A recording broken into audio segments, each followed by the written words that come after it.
priznati crnogorski pesnik koji se zove Lesa Ionović. Ja bih još jednom pozdravio sve moje iz Crne Gore koji su ovde večeras iz Tilka, Nikšića, Podgorice. Herceg Novi, alo!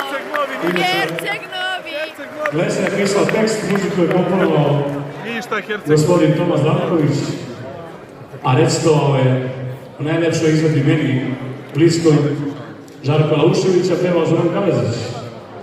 Pošto, nažalost, ni Zoran Kalezić, a ni Žarko Laušević nisu među nama, ja bih pozvao mog velikog druga, jednog sjajnog dramskog umetnika Branislava Tomaševića, da mi se pridružim.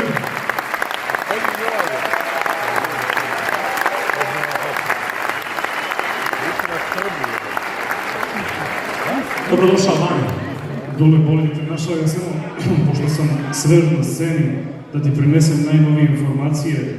Portali bruje, kaže, veliki požar u centru Beograda, Dule Lušin iz Valjeva, zapalio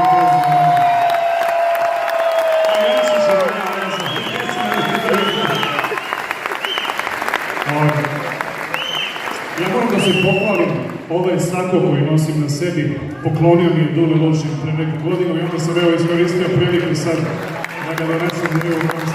Ti nas si molim. Hvala, brate, kupit ću ti još jedan sutra. Evo ti sutra da ćemo upajenjati.